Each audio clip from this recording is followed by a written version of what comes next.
The following program, The Russ Belville Show, is intended for responsible adults only. We advocate to the repeal of marijuana prohibition for adults. We discuss the science, culture, and controversy about America's marijuana laws. We do not advocate any illegal activity and encourage all listeners to learn their state and federal marijuana laws. Opinions and claims made by guests and advertisers on The Russ Belville Show are their own, and The Russ Belville Show cannot be held legally responsible for their validity or reliability. Viewer discretion is advised. You take a seed, you plant it, you grow it, you dry it, you roll it, you smoke it. You take a seed, you plant it, you grow it, you dry it, you roll it, you smoke it, and it goes down smooth. Hey! Spanning the continent to bring you the truth about cannabis and marijuana law reform. I smoke pot and I like it a lot. From the promise of legalization. And I think that we need to rethink it and criminalize our marijuana laws. To the agony of prohibition. One major responsibility is to encourage people to use less drugs. The Russ Belville Show, the voice of the marijuana nation. Yeah, I hear you had a question for me. Now, here's your host, Radical Russ Belville. Good day, tokers and tokettes, and welcome to the show. It's Hemp Day Hump Day, Wednesday, November 20th, 2013, and it's got to be 420 somewhere in the world. Thanks for joining us. So glad you tuned in to the show today, and if you've been following my Facebook account, oh my goodness, I am pissing some people off. Yes, folks, the gloves are off. After all these years in marijuana reform, I can no longer, with a straight face, support some of the most egregious abuses of medical marijuana, and I'm going to start talking about it. In fact, I'm going to probably write a book about it. And I hope the truth doesn't hurt too many people, but the problem I find is that we have obfuscated this medical marijuana argument for so long and played so fast and loose with loopholes and wink, wink, nudge, nudge that we are actually endangering patients at this point because they don't get the type of medical marijuana bills they could get if we'd have been playing it straight all this time. We'll talk more about that in hour 2, Toker Talk Radio. Also a little bit in our radical rant today because hate to be the one who predicts it, but guess who's against legalization in the state of Maine? That's right, the medical marijuana dispensaries. Just like in 2012 in Washington State, just like in 2010 in California, the entrenched medical marijuana industry has formally come out against a state legalization bill in the state of Maine. We'll talk about that in the Radical Rant. At 5:30, we've got a great guest on today's show, Betty Retro, in a pre-recorded interview we did this week concerning her formation of a new group, Parents for Responsible Cannabis Use. We'll talk to her about that at 5:30. In our Behind the Headlines today, we're going to take a look at the cause of legalization because a lot of people, especially in southern or red states, will say, well, we have to do medical. There's not enough support for legalization. I got 5 polls that show you that ain't always true. Also coming up on the show, we've got a great Irie Wednesday tune. Gordon Green can't call in live today, but he did send us a great tune from Kimani Marley, so we'll play that for you at 20 after. But first, we'll get to our 420 radio news. Again, we get that story about legalization in Maine. The American Medical Association, surprise, is against legalization. There's a push for medical marijuana both in Iowa and in West Virginia that we'll tell you about. And one of my favorite politicians of all time, Kinky Friedman down in Texas, is running for Ag Commissioner. You won't believe who he might end up running against. This could be one hell of a Texas political race. All that and more coming up on the Russ Belville Show, plus your calls in hour 2 on Toker Talk Radio. Stick around. We'll be right back after these messages from our 420 friendly sponsors. Support these advertisers because their ad money goes straight to the Russ Belville Show. You're tuned into the Russ Belville Show, the voice of the marijuana nation.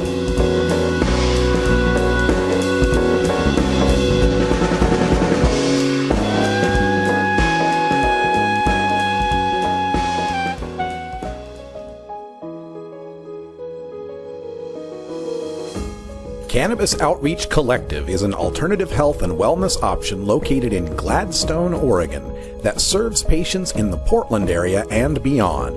We are a full-service alternative health and wellness collective accommodating patients with natural, organic, holistic, and homeopathic remedies, nutritional guidance, advice, education, and medical cannabis, fully in accordance with Oregon OMMP law. You can find out more about Cannabis Outreach Collective on Facebook at COC503 or by emailing cannabisoutreachcollective503@gmail.com or by telephone at 503-853-1319. Check out our menu on Weed Maps and visit Cannabis Outreach Collective today. When you are starting up a medical cannabis business, you don't just want any attorney. You want a fired-up lawyer who understands the needs of cannabis consumers. The Law Office of Lauren Vasquez is your fired-up lawyer for the cannabis industry. Lauren Vasquez knows the details of California marijuana law from both a personal and professional angle.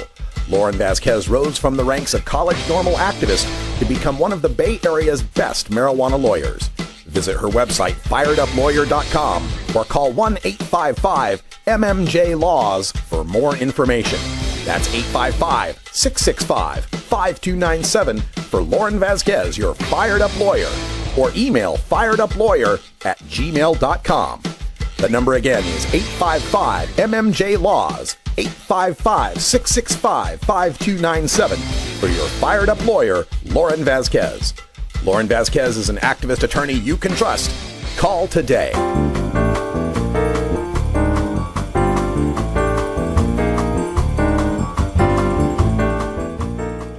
This is your 420 Radio News for Wednesday, November 20th, 2013.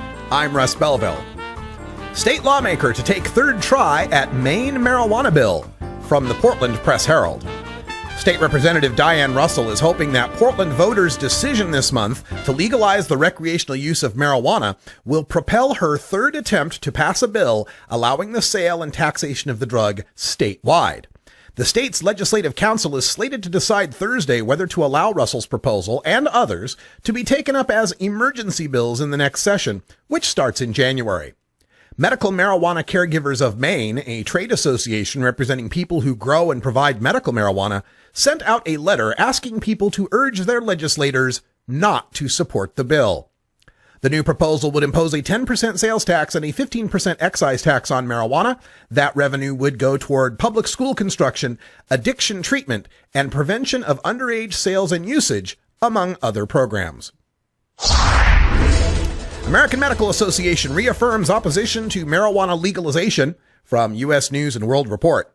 The American Medical Association's policymaking body voted Tuesday to reaffirm its opposition to marijuana legalization, but also called the current federal approach to reducing drug use ineffective and endorsed a review of the risks and benefits of new legal markets in Colorado and Washington.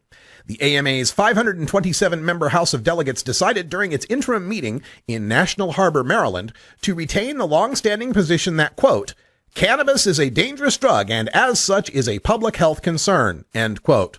New language adopted by delegates, however, says, quote, federal efforts to address illicit drug use via supply reduction and enforcement have been ineffective, end quote. Despite that recognition, the AMA walked away from some policy recommendations, deleting an endorsement in place since 1977 that urged, quote, modification of state law to reduce the severity of penalties for possession of marijuana, end quote.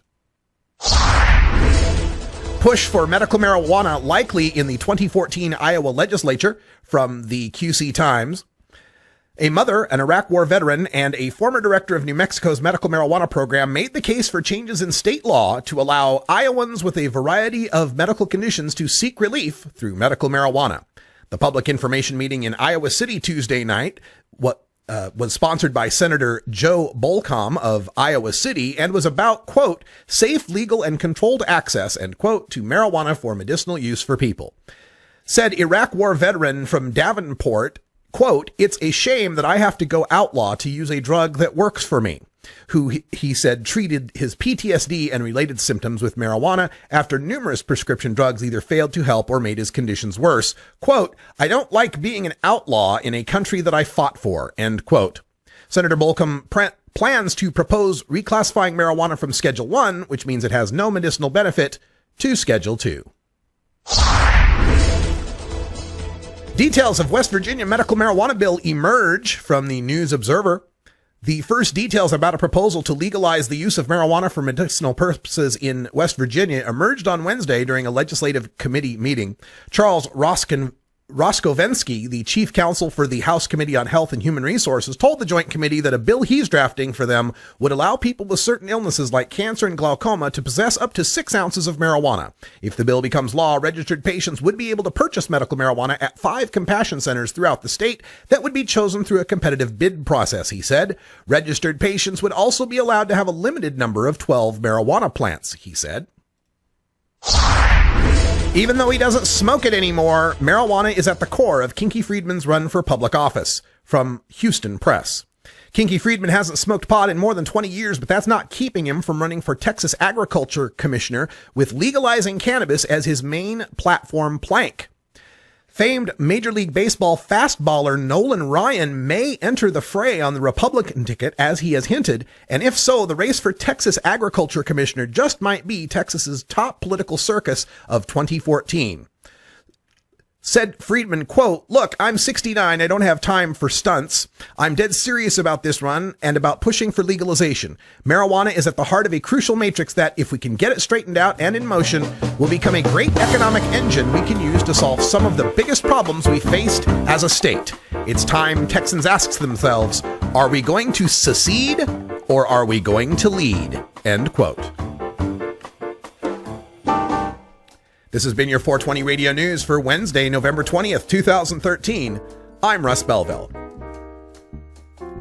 When we come back, we go behind the headlines and go down to Texas, among other states, to take a look at the latest polls for legalization and how they're not that far off for the support for medical marijuana. You're listening to The Russ Belville Show on 420radio.org. We'll be right back.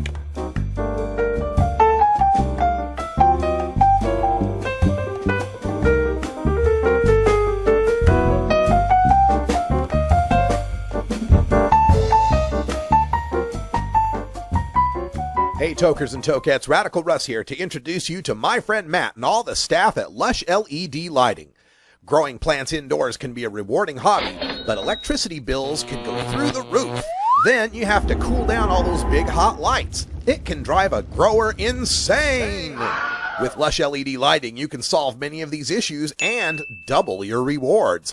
If you thought LEDs were meet the tech of today, Matt and his scientists have developed the perfect light for flowering plants with far less cost and heat. And the results? Let's just say I appear at a lot of events with the masters of indoor horticulture, and the harvests I saw from Lush LED Lighting were big, tight, sticky, and very effective.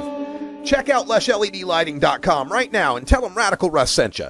Double your rewards and lower your expenses with Lush LED Lighting. I'm a reefer smoking man. Wood Pipe Smoke Shop and Speakeasy is your source for cannabis community gear in southern Wisconsin.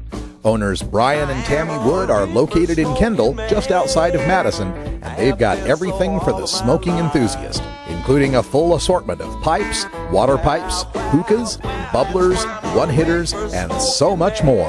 They're open noon to 8 p.m. Monday through Saturday and can help you with your detoxification therapies as well.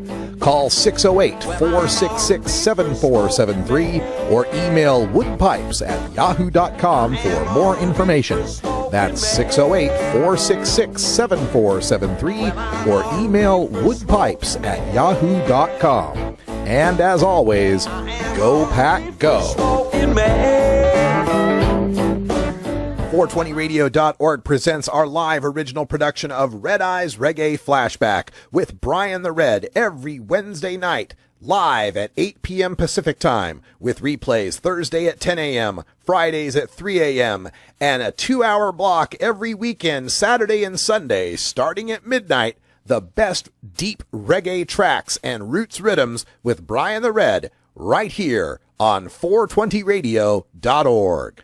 Welcome back, everybody. 15 after the hour. Time for us to go behind the headlines, and I'm taking a look at even the red states now want to legalize marijuana. I mean, we were all thrilled when the latest Gallup poll confirmed what 8 other polls have told us since 2009, and that is a majority in America wants to legalize marijuana by taxing and regulating it in a manner similar to alcohol. But our friends out in the red states, you know, the highly conservative states that usually vote Republican and usually hate on weed, they always take these polls with a grain of salt. They'll say, oh yeah, sure, it may be 58% support for legalization nationwide, but folks down here just aren't ready for it. And then this leads some activists to abandon hope for marijuana legalization and then cast their sights on goals less threatening to the prohibitionist status quo, like decrim or medical marijuana exceptions. But the latest slate of polls shows that even in states where you're likely to find a Piggly Wiggly or a rabid anti-drug congressperson, there is still majority support, not just for medical marijuana, but taxed and regulated marijuana even for healthy people. We'll start in the state of Indiana. The latest 2013 Hoosiers survey conducted by Ball State University found that 52% of Indiana residents supported, quote, making marijuana a regulated substance like alcohol and tobacco, end quote.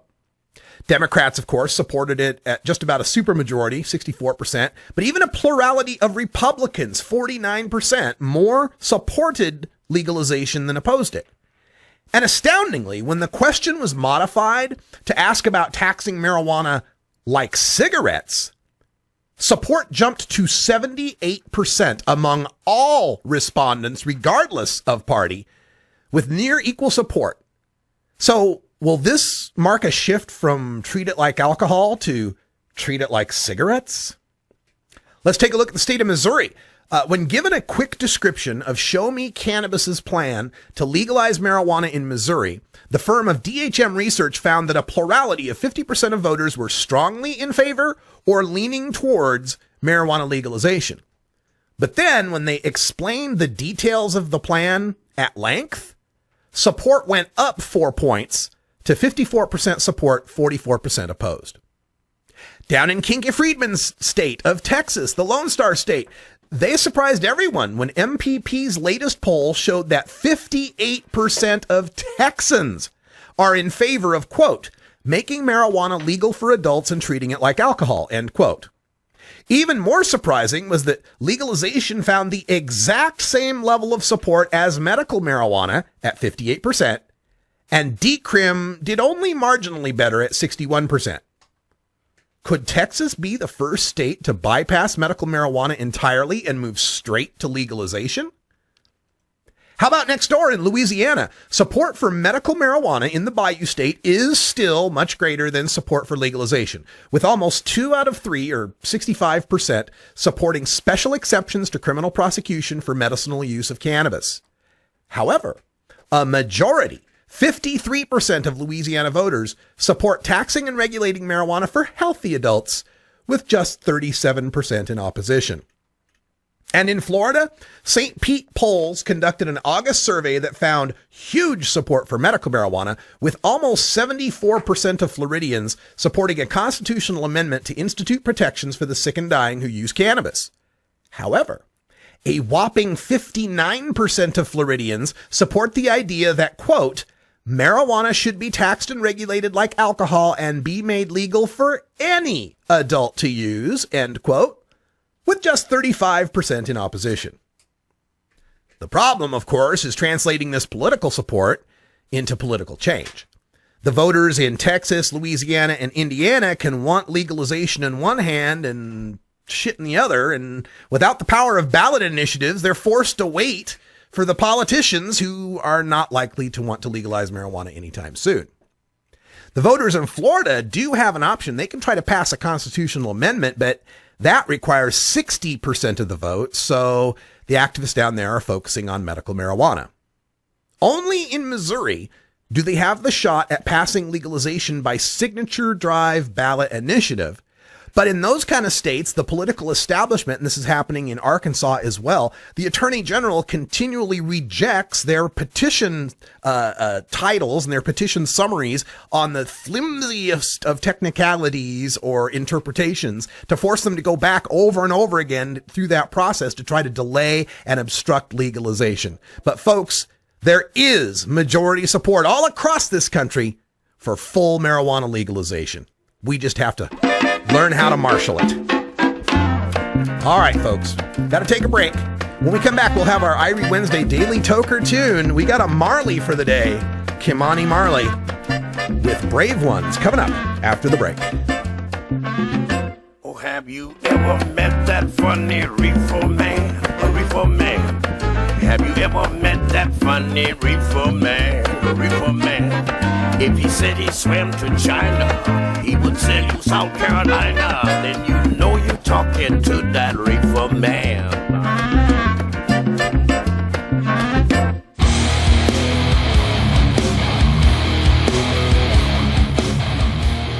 You know Herb Thrasher from the Herb Thrasher Flower Hour. Now get ready for Herb Age Designs for the proud cannabis consumer.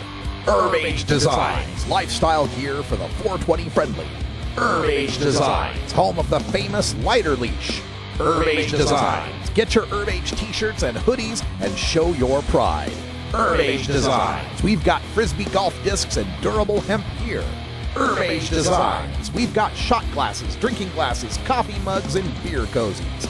Check us out on Facebook and online at herbagedesigns.com and follow Herb Age and Herb Thrasher on Twitter. We'll see you at this year's Hemp Fest. Crank it up!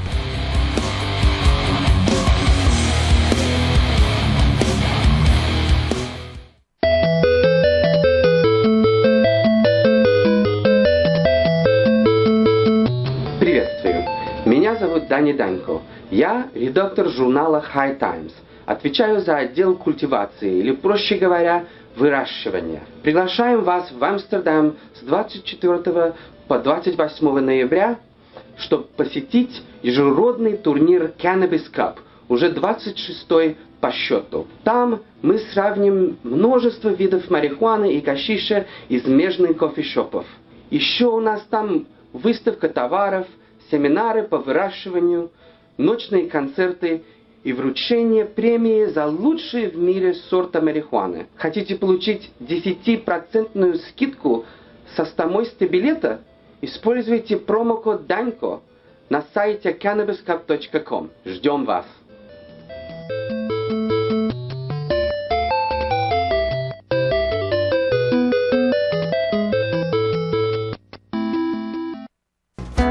Hey, this is Willie Nelson, or Norman. I smoke pot and I like it a lot. I learned a long time ago that marijuana is a lot safer than alcohol. There's nothing wrong with the responsible use of marijuana by adults. It's time we stopped arresting and started respecting those who smoke marijuana responsibly. To learn what you can do to help, contact NORML at NORML.org or call toll-free 888-67-NORMAL.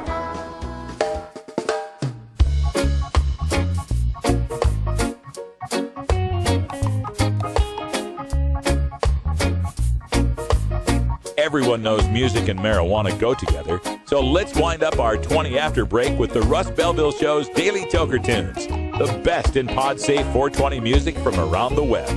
Today is Irie Wednesday, featuring reggae, ska, and other world music genres.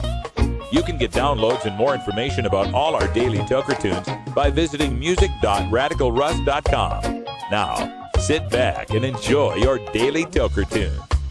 All right, Gordon Green sent me an email earlier today. He just wanted to let everyone know that he's doing well out there in Spain and is still putting together our tracks here for the Irie Wednesday Daily Toker Tunes. He's got us a tune here, and you can see on screen, I've already added Kimani Marley, one of the Marley dynasty, I guess we could say, who's got this next track for us. I got Brian the Red actually sitting here next to me. Was there like 11 Marley kids, isn't it?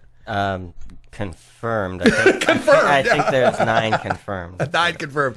So much for marijuana affecting your sperm and reproduction, right? Right. Now, I don't know how old Kimani is or how many albums he's put out. How has his career been compared to the other Marleys that we know? Well, a couple of the Marley children, they didn't go into music. I think one of them is in sports. Unfortunately, I don't know much about the family. I know they make a lot of money off of his name, but, there you go. But he said in his track, you know, let not one of my seed, you know, sit on the street and beg your bread. So yeah, it looks like he did well that way. He did, you know, he made that happen. So. All right, well, let's get to the tunes here. This is Kamani Marley for our every Wednesday. You can get this download at 420radio.org if you're a 420 Radio VIP. VIP members get special access to the replay posts for Toker Talk Radio and our 5 daily Toker Tunes feeds featuring this tune, Kamani Marley with Brave Ones. Na na na na na, me tired, yeah. Na na na na, ooh. Tired of the separation. Fed up of the botheration. We need to make a stop, beg some clearance. Why them a judge me for my rasta appearance? No, them a say them have no vacancy.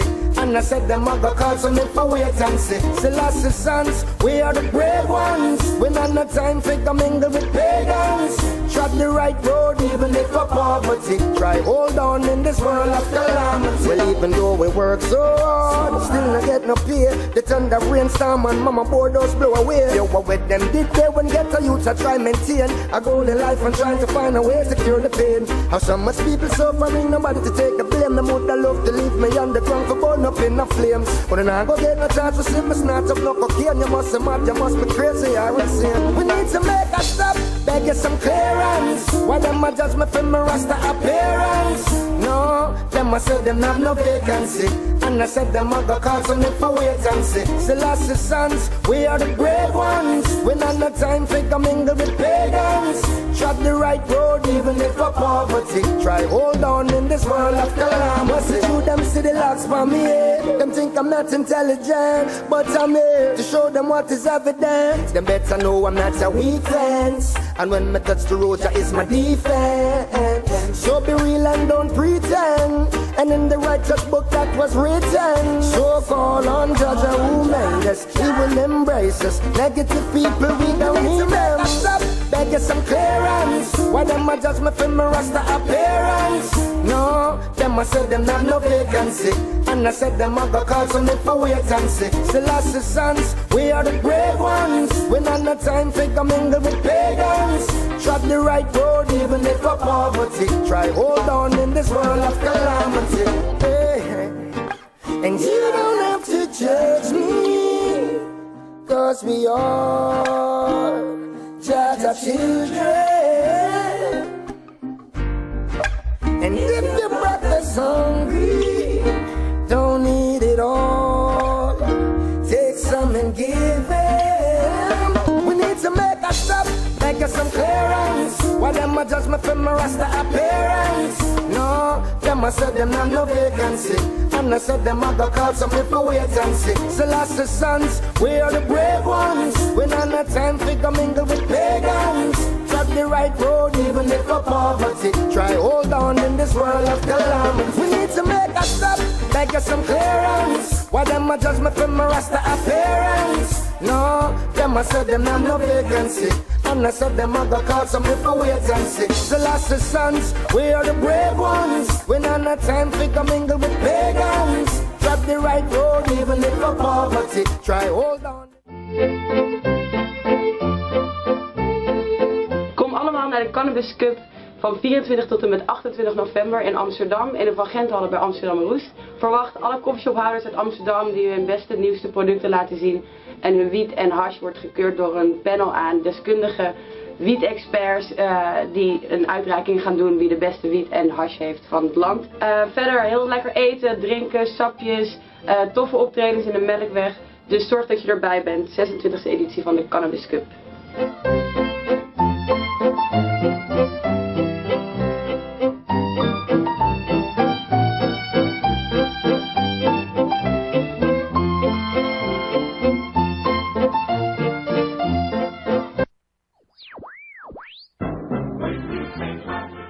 Marijuana and alcohol are the two most popular recreational drugs in America.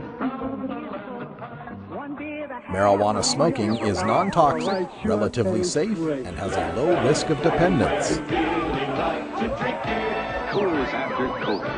Alcohol drinking is potentially fatal, dangerous to society, and is quite addictive.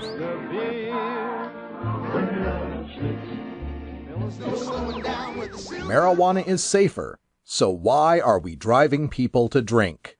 That's the question of the new book, Marijuana is Safer, So Why Are We Driving People to Drink? By Paul Armentano, Mason Tvert, and Steve Fox. Visit Amazon.com or ChelseaGreen.com today to order your copy of Marijuana is Safer, or visit marijuanaissafer.com. 420radio.org presents Professionals Against Prohibition with Jen Jackson from Raleigh, North Carolina, debuting every Thursday at 1 p.m. Pacific with replays Friday at 7 a.m., Sundays at 10 p.m., and Mondays at 1 a.m. Pacific right here on 420radio.org.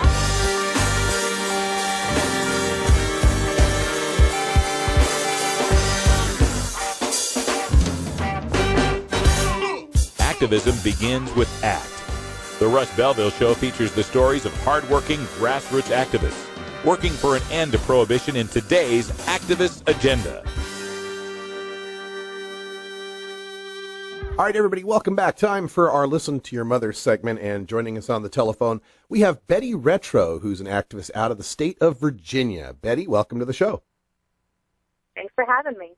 So glad for you to be here, and want to talk a little bit about the current state of activism going on there in Virginia. I know you've been involved with various women's groups in the past, and that you've got something new that you're working with. Can you tell us a little bit about that?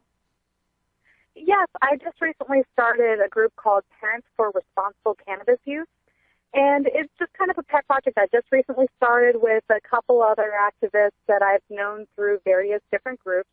That it's just to give an opportunity to voice that parents can be responsible parents and still support cannabis use in its various different methods. You know, we can use it medically, recreationally, spiritually, industrially. There are responsible ways that one could support its use. Were there any particular events or attacks on parents for their cannabis use that motivated you to want to form this group?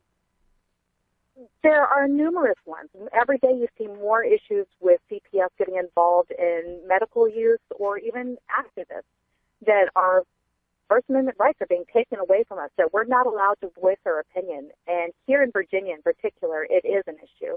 I am a preschool teacher, and it could jeopardize my career to be able to speak about the education that I have regarding cannabis.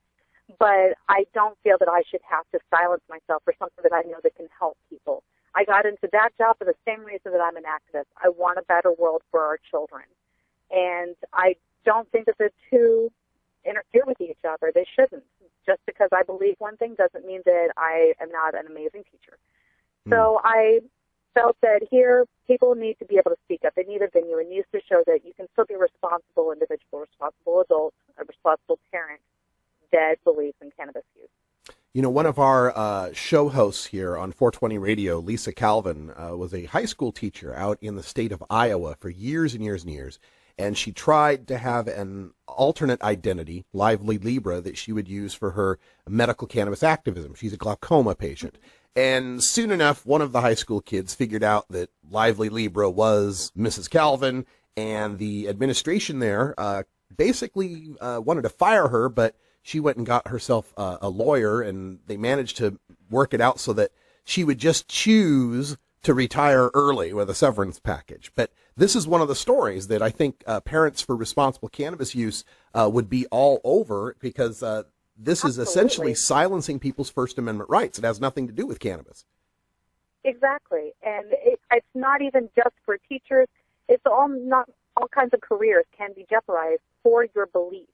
Something that doesn't interfere with your daily life. It's a belief, and we are entitled to them, and we're allowed to speak of them in this country. That is a right that has been set forth for us. I find that in Northern Virginia in particular, most of the people in this area are employed by the government. Lots of government contractors and local government projects, policies that they're involved in for their career, that they're afraid that they will lose their job if they express that they have an opinion. And so they're afraid to even get out and vote on these issues, let alone show up at an event or put their name on a petition. Because in this area, the cost of living is driven so high that if you don't have one of these jobs, it's very difficult to get by. And so there's this financial divide, and it is making people cower in fear to stand up for something that they otherwise know to be right, something that they believe in. And I feel that that pressure is just unacceptable. So it's a difficult area here for somebody to stand up in, but it still needs to be done. Yeah, and it seems to me as if this issue, trying to educate people about cannabis and the need to end its prohibition, in some ways may be more difficult to stand up for other issues like, say, just to take some controversial issues like same-sex marriage or abortion rights or civil rights. It might be harder to stand up for cannabis rights because by standing up for them, you basically give people the impression you're a criminal, and you give CPS all they need to go after you. The association, and there's so much that you can lose because of that. You know, somebody might look at you and say, "Oh, you stand on this or that side of the fence on abortion or same-sex marriage," but people still actively go out and stand up for it because they're not about to lose their careers for it. And here, even if you have this side of your life, this opinion broadcasted, maybe they send you for a urinalysis or something. They give you a drug test. And even if you pass, you could still lose your career because they don't want to be associated because they associate you negatively because of your beliefs.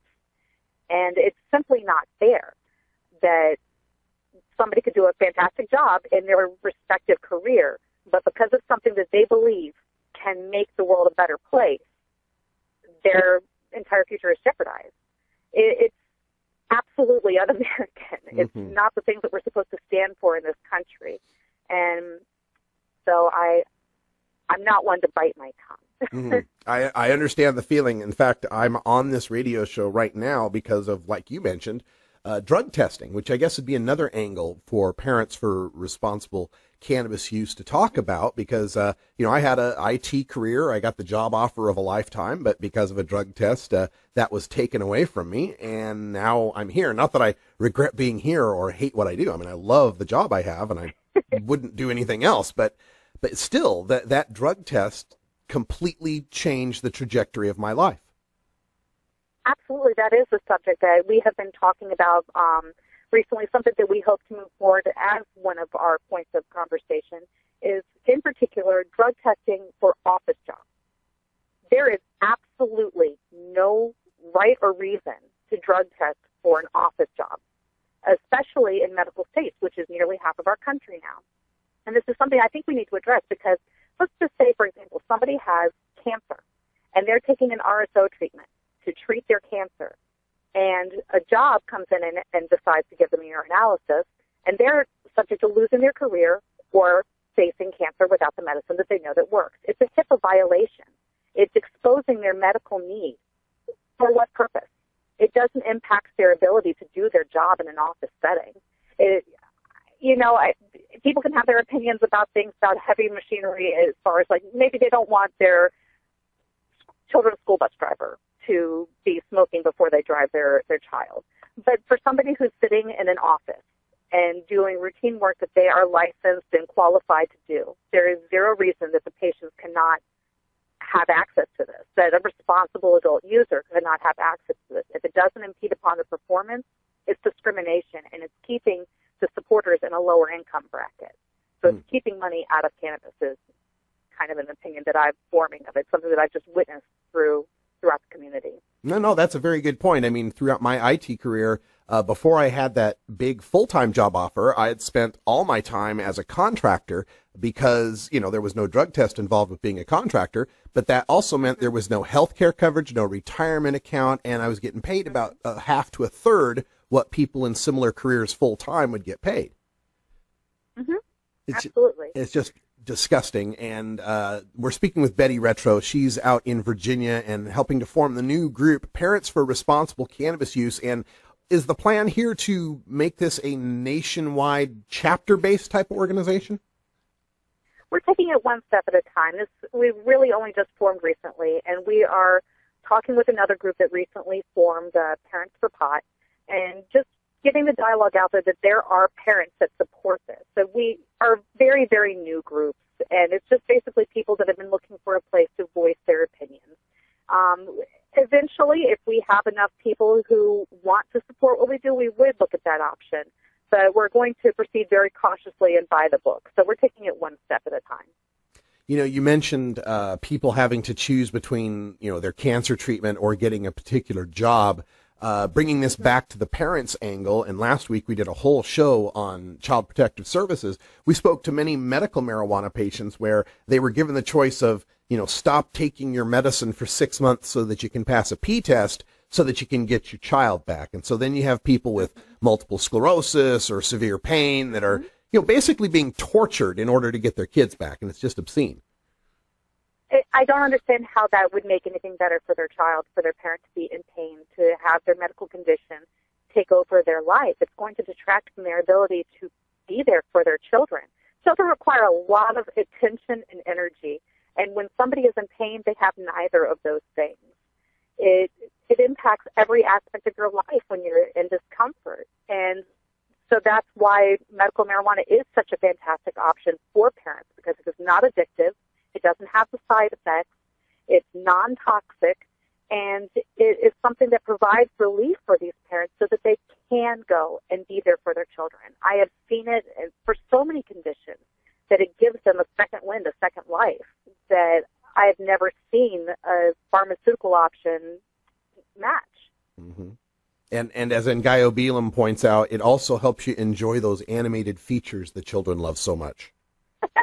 It's true. There are a lot of things that become more interesting. You have the energy for the abstract, goofy things that children so enjoy. It helps you to be able to laugh again.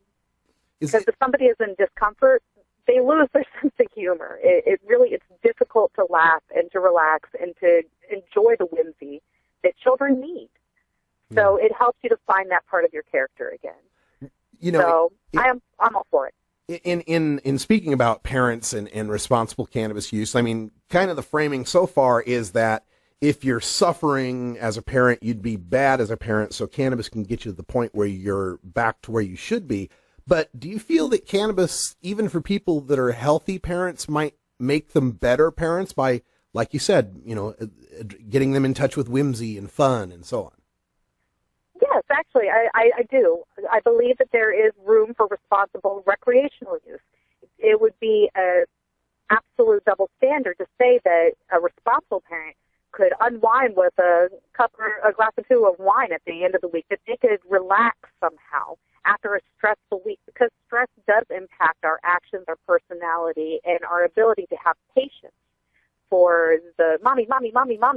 But if you can relax responsibly with wine, why can't you relax responsibly with cannabis?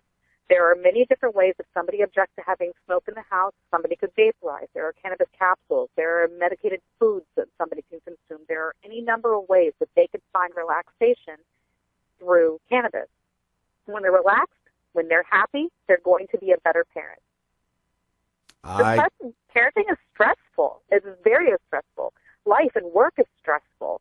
And to be able to regain that happiness, I see no problem there. As long as it's done in a safe and responsible way, I see no problem. Excellent. I completely agree. And I know, many people in my life who have children, and I've watched them. They're wonderful, wonderful parents. I can't imagine why we'd want to take their cannabis from them. Betty Retro is a freelance activist in Virginia. She's helping to form the new group, Parents for Responsible Cannabis Use. And Betty, if folks listening want to get in touch with you or find out more, can you give them some contact info? Sure. You can find me under Betty Retro on Facebook. We also have facebook.com/responsiblepotparents. And you can find us there. We have the conversations going, and I'm more than happy to talk to anybody who wants to reach out to us that way. Fantastic. Thank you so much, Betty Retro, for joining us, and we will talk to you again soon. Absolutely. Sounds great. Thanks again, Russ.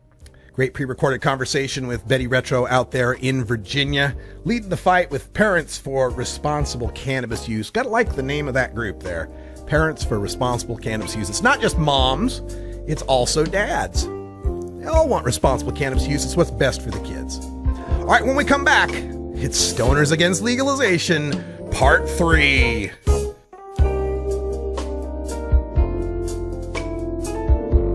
We'll be right back after these messages from our 420 friendly sponsors.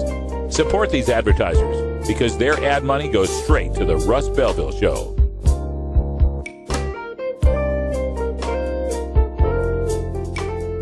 You're tuned into the Russ Belville Show, the voice of the marijuana nation.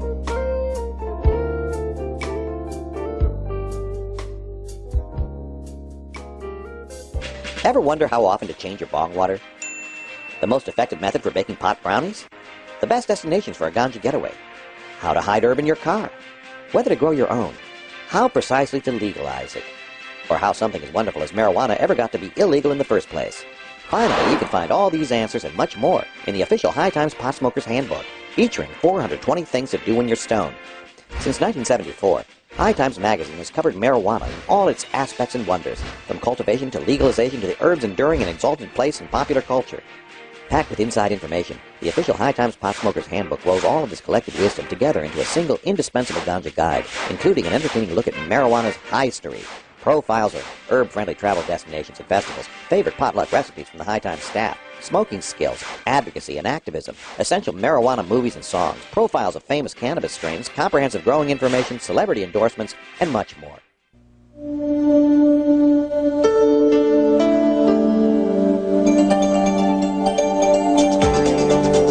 This is the brain activity of a normal 14-year-old.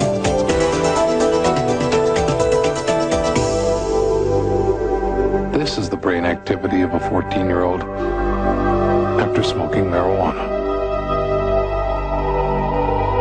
If you use pot, you're not using your brain. I'm Subcool from Team Green Avenger. At TGAgenetics.com, we are working on the leading edge of medical strains. Our strains are rigorously tested for THC, CBD, THCV, and other critical cannabinoids.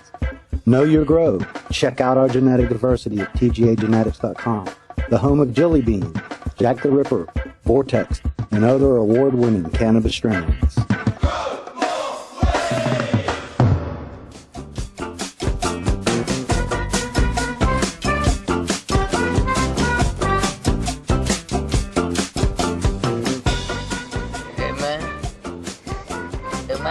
Okay. The Russ Belville Show reminds you to never smoke and drive impaired. Hang out for a while. Share. I think we're back. Take a little trip. Take a little trip. You want answers? I'm as mad as hell, and I'm not going to take this anymore. You want answers? You have offended my family. I think I'm entitled. You want answers? I want the truth. And you have offended the Shaolin Temple. You can't handle the truth. Surely you can't be serious. I am serious.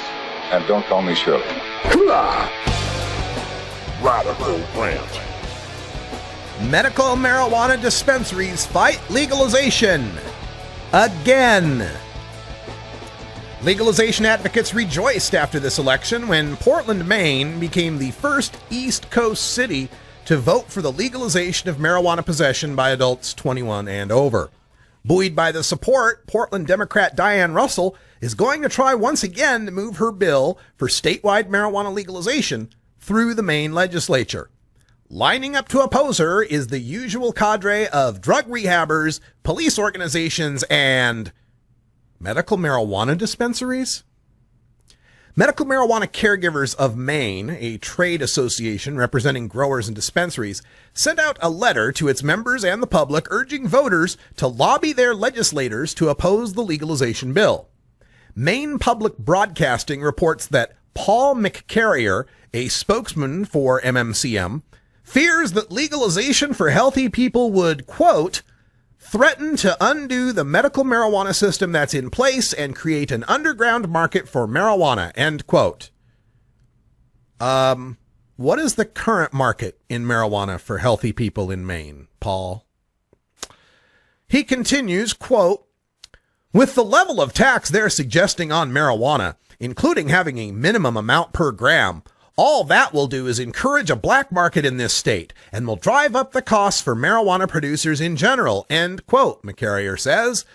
though it's kind of hard for me to imagine how legalization can create a bigger black market than already exists for marijuana. It's also hard to fathom how a tax is a greater cost than the freedom and assets one can lose in a pot bust. The Portland Press-Herald reports that Representative Russell's bill would, quote, impose a 10% sales tax and a 15% excise tax on marijuana. That revenue would go toward public school construction, addiction treatment, and the prevention of underage sales and usage, among other programs, end quote. If those numbers sound familiar, they're equal to the taxation just passed in Colorado for its recreational marijuana system. And they are far lower taxes than the 3 times 25% taxes Washingtonians will be paying for legal weed. But according to priceofweed.com, high-quality marijuana is selling for over $320 an ounce right now in Maine, while prices in Colorado and Washington are both below $240 an ounce. The estimated $12 a gram price in Washington, even after massive taxation, is about what Mainers are paying for black market weed right now. It's unfortunate that medical marijuana grower and dispensary opposition to marijuana legalization has become so predictable. First, we saw dispensaries and the Emerald Triangle growers opposing Proposition 19 in California in 2010. Then we saw dispensaries opposing Washington's I-502 and even some that opposed Colorado's Amendment 64 in 2012. The drug czar couldn't have concocted a more sinister scheme. Let only the minority of medical users smoke pot. They'll build an industry to satisfy their needs. Then they'll protect their monopoly turf and spend the proceeds from pot sales to prevent the majority of healthy users from smoking pot. Genius. And I'm taking a lot of heat for this on Facebook and in some of the private email lists, but I'm afraid, folks, my tolerance, my poker face, my ability to wink and nudge has been exhausted by the medical marijuana movement. And the standard disclaimer I have to say is that if this shoe doesn't fit, don't wear it. If you're the cancer patient out there who really needs a pound and a half of weed to be able to convert into Rick Simpson's oil to take care of your cancer every day, and without it you'll die, I'm not talking about you. I'm not talking about the little girls with epilepsy that need high CBD oil and you got to produce so many plants. Not talking to you. I am talking to the people that you know and I know just managed to find a nice set of keywords in their medical records, just enough that they could take it to a doc-in-the-box clinic where some hourly wage employee without medical or legal training reviews it to make sure that the right keywords are there so the doc-in-the-box can sign off on it at the rate of 1 every 15 minutes. Knowing that if he doesn't sign, there'll be another doc in the box to take his place. You know they exist, and I know they exist. And what's getting frustrating beyond all hell, because I made a lot of the same arguments these people try to make to me. You can't tell who's sick just by looking. Yeah, I know. My friend Greg DeHoe has Crohn's disease. You can't tell he's got a serious illness that requires a shit ton of weed just by looking at him. I understand that. But I also know the people, for example, in Oregon, the 25,000 plus people with caregiver cards who have no medical documentation of anything whatsoever, but have a card in their wallet that provides them the exact same protection from arrest and prosecution for cultivation and possession of a pound and a half of weed and 24 plants as the cancer patient. You know they exist. I know they exist. You know they exist, the growers out there who recruit patients off of Craigslist, who put the name, looking for patients. I'll pay for your card. It'll pay for a patient's card so they can have enough cards to cover the number of plants that they're growing in their massive grow. And sure, they give free weed to their cancer patient. Of course they do. That's their rent check, right? Of course they give free weed to their cancer patient. Al Capone gave free turkeys out on Thanksgiving too. It's good public relations. But that doesn't stop the fact that we've got 6 mature plants in Oregon or 15 mature plants in Washington state. I can bet you dollars to donuts the guys aren't making sure those plants are nice and small so they don't grow too much weed to go over the limit. No, they're growing those plants to 10 to 15 pounds of weed per plant. And you want to bet that not all that excess makes it back into that state's dispensary system and back to that state's patient population? Because if it were, then all these cries about, oh, there's not enough access, there's not enough marijuana, would ring hollow, wouldn't they? No, there's not enough access, not enough marijuana, because we keep prohibiting it. We keep treating it as if you have to have a valid excuse to be able to use it. We keep restricting its marketing to just this quasi-legal wink, wink, nudge, nudge dispensary systems. Today I had someone on Facebook who was a dispensary owner up in Spokane, Washington, who flat out admitted he was trying to defend himself by saying, I'm not a greedy guy, I didn't make a lot of money. And I'm not saying necessarily he made a lot of money at it. He said he started small, and when the feds raided him and he went to prison, he didn't have anything. You know, maybe that's how well he ran his business. I don't know. That's not the point. The point involved in this situation is that he readily confirmed, in trying to defend himself, we made sure no patient was ever turned away from inability to pay because we charged the people who were gaming the system in order to make the ends meet. The dispensary system itself knows it could never survive solely on the medical purchases being made by the most sick people. And they know they couldn't have passed any of these laws without the support of a lot of the not sick people who knew they'd be able to loophole their way into this, or at least have greater access and protection and selection by passing a medical cannabis law. So the time is getting long overdue that we stop playing these games with the public and stop trying to pretend that every single medical marijuana patient is the sickest, most desperately ill, bedridden, wheelchair-bound cancer patient. I'm not denying they exist. I'm not saying they should have their 24 plants or however many ounces taken away from them. I'm saying pretending the extreme outlier is the middle of the bell curve is not going to win you any confidence points from the people on the other side who want to take it all away. If you're really concerned about the cancer patient losing that massive amount of access, maybe you'd think about admitting, okay, how about we compromise and let the cancer and AIDS and whatever patients have 24, and let's reduce medical for everyone else down to 3 ounces. But no, that's anathema. Oh no, my God. Oh no, my God. If every single patient doesn't have access to 1.5 pounds, then every single patient is likely to die. And it's just not true.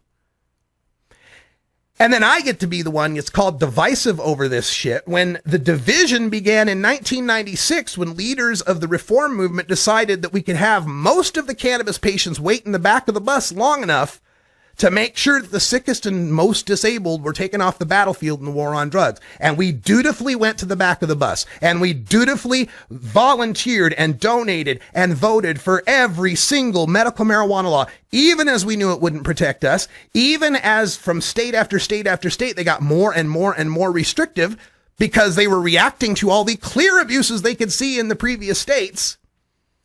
But we're the divisive ones somehow, the ones who've been sitting in the back of the bus, the ones who year after year have been waiting. And now finally, when we get to the point where legalization is possible in some states and we're actually starting to pass some of these things, the only pot smokers standing up in opposition to it are the ones who already got theirs. Don't mess with my system, I got's mine. And for every cancer patient, AIDS patient, glaucoma patient, anybody you want to martyr and put in the front of your argument, I can put 10 black kids in New York in that argument. I can put people in New Mexico who are being anally raped in that argument. I can put Katherine Johnston and Michelle Hoffman and a number of people, Jose Gorena. I can put a whole bunch of martyrs up front to show you why legalization's important. All right.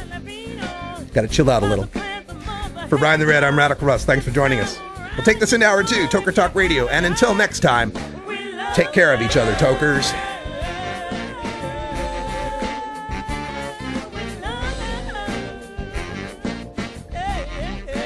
This is the Russ Belville Show. The Russ Belville Show is blogging and podcasting daily at RadicalRuss.com.